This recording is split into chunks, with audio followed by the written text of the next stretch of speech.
So the whole point of people telling their stories is to get the entire picture. So we look at these pictures on the wall. It's a story. Exactly. It's a story. Each one is a chapter of Caroline's life. It's a chapter that tells the entire story. So if I look at just one painting, is that going to tell the whole story? No. You have to look at the totality of it. Yes, we don't say that. No, I'm sorry. I don't want to interrupt you. I just want to make sure I get. I want to ask a question and frame that with a statement. I'm going to ask it to whoever wants to answer from the entire room. The statement is, I found in my daughter's very limited journal after she died, a sentence that said something like, I'm not sure if I'm depressed or this is normal teenage angst. Okay? And we had no idea that she was dealing with those feelings. Okay? And she told stories all the time. It was a face, it was a mask, right? So my question is, for those of you who have made the switch over, I'll put it that way, from holding it inside and putting up a good face, to talking about it, to sharing your vulnerability, I'm wondering what brought that switch about. One day you're quiet, the next day you're talking. It's when you're growing up, you know, especially being a black man, you cannot show no weakness, no sympathy. You can't talk. It's like it's illegal to talk about it. Like my father beat me for crying, and then like, you know, don't cry. And I'm like, what? You know, you can't show it. You can't talk about it. So with me was I found poetry and I just started writing about my life. And I would let some of my friends read it, you know, and they was like, yo, it's good, you should share it. And I was like, I barely can talk in front of a classroom, you know, I'm not gonna get in front of a stage and share my stuff. And like, I remember the first time that I performed that Memories poem, and I cried on stage and I cried after, you know, and I feel like that was that revelation that I needed. And I feel like that was like me embarking on a journey, and I realized that I can help people with this message because I had people coming up to me telling me how it helped. So if people could see that the issue that they're going through, if it's helpful to others, then maybe they might be more willing to share it. And that's what I do, because when I have one-on-ones with people, they be telling me shit that they go through, and I be like, what? Like, how? So why do you think they feel safe with you? Because I build connections, and I make it, you know, and I'm vulnerable. Now that I'm telling you my entire life story, I'm vulnerable. So for the people who are holding it in, and they like at that breaking point where they kind of want to tell me, but they don't, they just need to jump off the bridge and just tell people. So you never know who might need it. I'm hearing just in your story, there's sort of like stepping stones. First you felt safe with it on the page. My daughter was safe with it on the page. Then you shared it with a few friends. And their response was positive reinforcement, and you felt safe. And then you took the step of sharing it in public, and you got this response, and you felt safe. So that safety, you didn't feel safe before because your dad was beating you, right? So it seems to me maybe that's it. What's it take to feel safe? To have someone that's receptive and non-judgmental. Right. To me, that's the big piece. And it goes back to what David said about being able to listen. Finding someone who is willing to listen. It's a model that was the greatest secret in the world for such a long time. You have your NAs, you have your AA. That's the concept that they're built upon. That when you find yourself in the company of people with life experiences, it helps you to break down all of those defenses. And when you can see that what you have gone through and what you're going through helps someone else to go through, or you talk about it going through, that's the key. And another thing, nobody wants to be looked at as crazy. Like when you tell somebody you suicidal or depressed, like, oh, that motherfucker crazy. You know, like, nobody wants to be that crazy guy. Even if you watch movies, you read books, the people who cut themselves, they always the outcast. Nobody wants to be the outcast, so they would rather hide it. You see, so that's another thing. Like as a community, as a world, we need to stop shunning people and start bringing people. And like how he said, once you're a drug addict, you're gonna always be a drug addict. Like Jay-Z got this quote. He said, every step you take, they remind you ghetto. So it's hard being Bobby Brown, because to be Bobby then, you gotta be Bobby now. So no matter, he could be clean for 15 years, people are gonna be like, that Bobby Brown used to get high. People still crack jokes on Whitney Houston and she's dead. You know, and they crack jokes on her about her getting high. You never going to escape this craziness, this addiction. So a lot of people don't even like it, you know. Yeah, it's the power of the stigma. It really is. So it's been a very big problem in the black community. And when I really think about it, I feel like it has a lot to do with, if we go down the history, you know, we as Africans in America, we are really defined by our resilience. With all the crap that we've gone through for the past 400 years, we've had to be resilient. So again, when you bring up mental disorder, mental illness, well, that's a sign of weakness. Like you said, you can't be weak. It's not in our DNA, so it seems, for us to be weak. And we can't show that. And I think we become so dismissive in a lot of ways when that crack in the armor shows. You know, where we're just crazy. And that word crazy. And I've tried to become very cognizant of not using that word because of just how strong it is to be called crazy.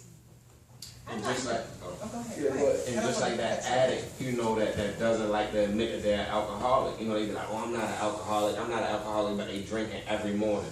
You know, so like your daughter said, you know, am I depressed or is this normal? So she's probably telling herself like, no, I'm not depressed, no, I'm not depressed, no, I'm not depressed. Until she you know, it comes to that breaking point and you overdose, you know, and that happens with a lot of people. Like I know people that drink every day. And I'm like, if you drink every day or you have to smoke a blunt of weed to eat, I'm like, you need that. You're dependent on that drug. So therefore, you are addicted. But people don't like to admit it. So they're like, no, I'm not addicted until they end up in a hospital, you know, until they end up dead.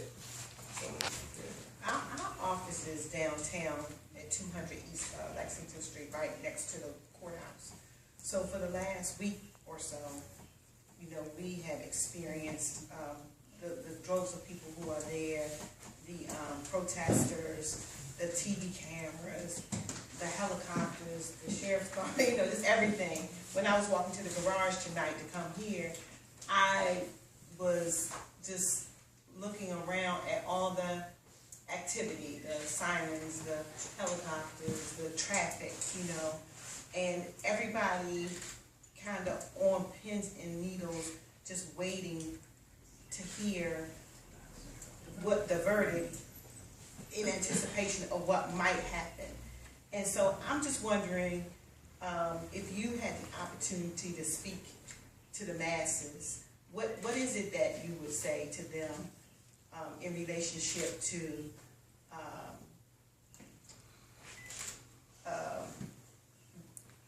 their actions after the verdict and how they may do that differently than what happened in April? Whew. Okay. No, it's not too deep, but it's interesting because there's so many sides to me. There's an anarchist in me that thinks that the chaos and the calamity was the only thing that people would listen to. Because when everything that went down in April happened, what happened? People listened. Right. Because they got scared. And I hate that it comes to that point. That's the other part, is like, I like it because now people are listening to the things that we've been talking about for generations. But we had to bust up police cars and turn things over and destroy, you know, CVS's for y'all to finally listen. So maybe that's what it takes. But at the same time, it should. And that's truly the problem, is why can't we discuss the issues that led to Freddie Gray's death? And I'm not talking about the immediacy. I'm talking about the larger picture. The fact that he was in a systematic environment of poverty, of disadvantage, of racism, of classism, that led to the interaction with the cops that led to his death. That's the larger issue that we need to be talking about. Why does it take for destruction for you to finally sit at the table and open your ears to the obvious? And that's the thing. It's not hidden. It's so damn obvious, especially in this city. The one thing I heard that my mom and I have picked up on: Baltimore and Baltimore-less. That's what exists in the city. Yeah, there was a woman at this meeting, and she said it, and I like blew my mind. As long as I've lived here, I've never heard that categorization of Baltimore. It makes so much sense because that's what it is. So what would I tell the masses? The first thing I would say is I understand. I get it. I absolutely understand. If you want to burn the city to the ground, I couldn't. I understand. I get it. I really, really do. But do I think that's the best use of your energy? No. I think we are all in a time where we can honestly have these conversations, where we couldn't even have these conversations just last year. Let's be honest. This time last year, we were not having this open conversation about racism, about police brutality as a symptom of racism and the police state and things like that. We can have these conversations openly in the public, to politicians, to lawmakers, to the media, because of that. So the first thing I would say is thank you for allowing us to have these conversations. But let's not do it again, because now we can actually have the civilized conversation. Well, I don't want to say civilized, but we can have a cordial conversation. We can speak our truth without destroying our city. And it should be our city. That's a problem too, because it's not our city. We just feel like we're inhabitants, but it doesn't belong to us, because everything can be taken away from us like a snap. We're from East Baltimore. Who can take everything away from us? And I see it every day. I'm literally in the ivory tower. I can see their path of destruction. They're like a virus. And no one can stop them. So I totally get it. I totally understand. Well, why should we care? Y'all care about us, so we're going to burn the motherfucker to the ground. I totally get it. But that's not the best use of our energy, because the conversation has changed. The perspective has changed, finally. But we can now have the conversations that we needed to have for generations. Because people are listening. And it's weird that I was watching an interview last night. I don't know why I was up at like 3:30 in the morning, and I was up watching Che Guevara, Fidel Castro, and Hitler interviews. Fidel Castro interview, right? And his exact quotes, I knew I was going to need this for something. And he said, armed struggles is the only path to liberation. He said the noose can only be cut with armed struggles. Revolutionaries didn't choose armed struggles as the best path. It's the path the oppressors imposed on the people. So when I heard that, and it's like, you ask and you ask and you ask, and you don't get it, and then you don't get it, but they're still blatantly killing you. And they say, Freddie Gray got killed because he ran, but you got a list of people, some that didn't run, some did run, some were armed, majority of them were unarmed. So it's like, no matter if you dark skin, light skin, whatever. And I don't think it's one person that could control the masses. You get what I'm saying? Because everybody has that in their heart. People know, like, we live off of these American beliefs, give me liberty or give me death. But it's like, as soon as we, exemplify that quote, we get looked at as crazy or thugs. But we got this from y'all. So America saying, give me liberty or give me death, and unless it's you. Huh? Unless it's you. Unless it's me. Yeah. I can't say give me liberty or give me death. Unless it's or somebody say thug life, I don't give a F, then they looked at as terror. But you can say, give me liberty or give me death, and you can go to another country and take what's yours by armed forces. But it's a problem when we even voice our opinions. You get what I'm saying? So when people running out the stores and they bursting windows, I feel like that's so minuscule, small. You get what I'm saying? And I was the guy, I'm like, why they burning? I'm in Virginia. I'm like, why they burning out CVS? They so stupid. But then I had to realize, all that anger built up. So to be honest, it's no one person that can control the masses. I don't care if Obama got on TV, and Obama is like the ideal, he been like the ideal black guy, since he been in office, and if he got on TV and said it, and people even was more mad because Obama got on TV and called them thugs. He called on people that was uprising, he called them thugs. So it's not one person that controls the mass. I feel like it's gonna happen. If you look at any point in history, there's not one point in history when something like this happened and everybody was like Martin Luther King, we shall turn other cheek and we shall overcome. But what I would say is, and I gotta say this, been around the world, been Korea, Japan, Alaska, been to some ghettos. It never helps when you destroy your own. All we ever do is place ourselves further back. If you remember the piece in Malcolm X, when he said he never got what Martin was saying until he went to Mecca. And when he went to Mecca, he realized that it was more than black. It was more than one color. It was, and I'm going to tell you this with 20 years of recovery under my belt, right? And I still remember the Twin Towers and how I felt when I saw my people jumping out of windows and babies being killed. And it had nothing to do with color, right?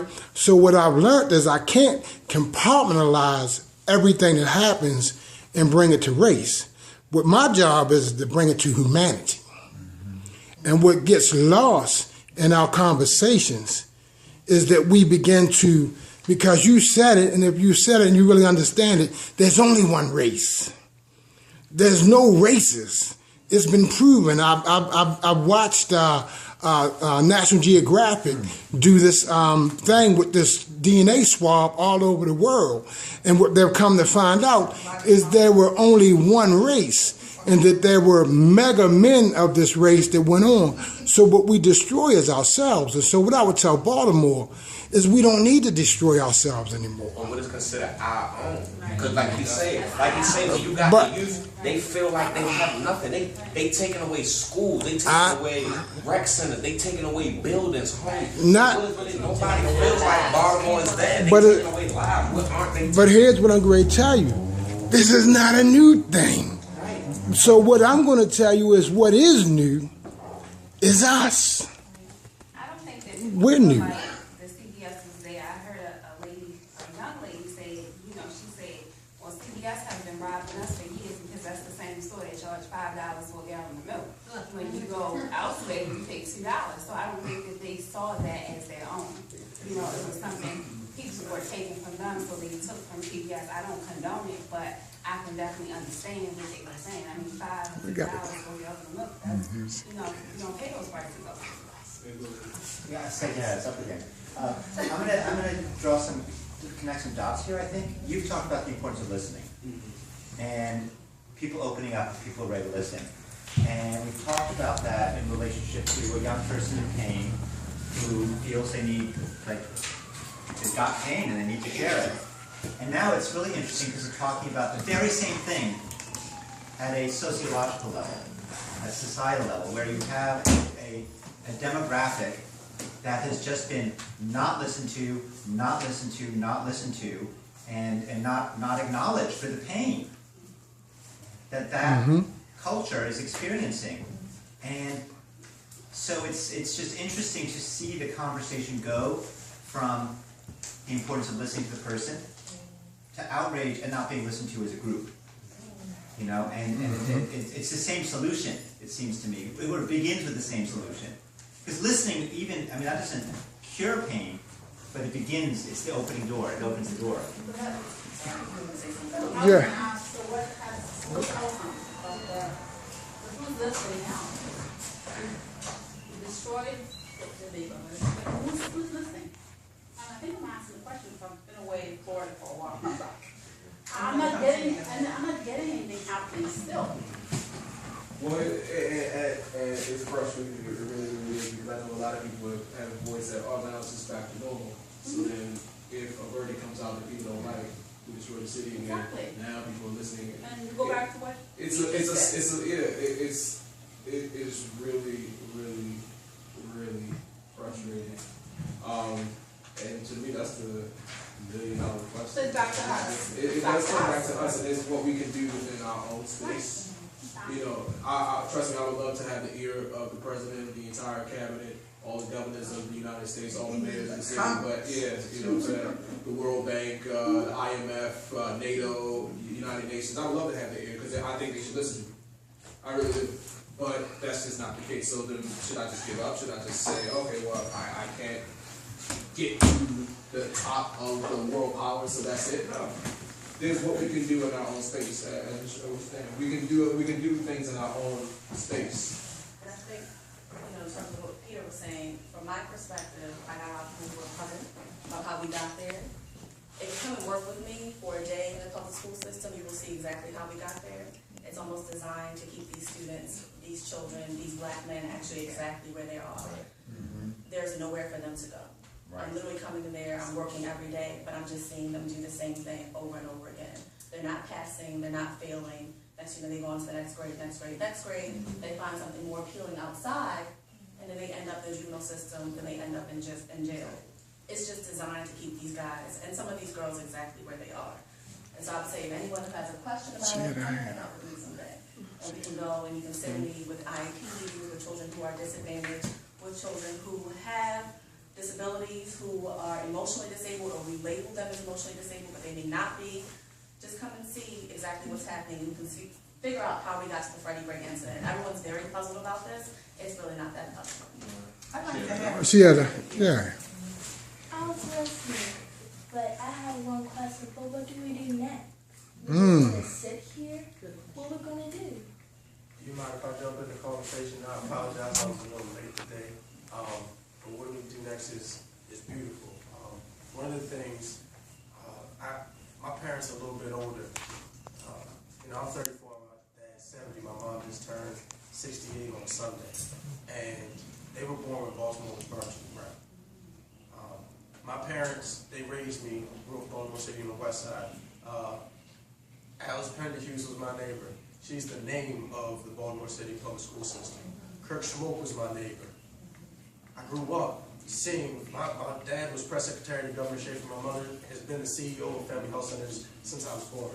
I grew up having, right? Still grew up in a black neighborhood. My parents were like, racism is not allowed in this house. So we weren't allowed to be racist. We weren't allowed to look at people and say, we don't like him because he's white, or she's not dark enough, or that didn't play in my house. As I got older, I saw a lot of things through the eyes in which my parents taught me. So I saw a lot of classes. But then my parents, being older, also showed me these videos. And one thing that we're missing, and what do we do next, is true black leaders. We have too many people who are black who want to be on TV, and I'm not going to say any names. My best friend always gets on because he knows this dude. He knows this dude gets under my skin. But when I see you pop up on TV because a cop killed a black man, and you're there, and like you said, come to my school, come to the area where I work, where this black kid was killed by another black kid. I don't care who is killing black men and women. I want it solved. And the issue, where do we go from here, is we have to have black leaders who don't care about the press.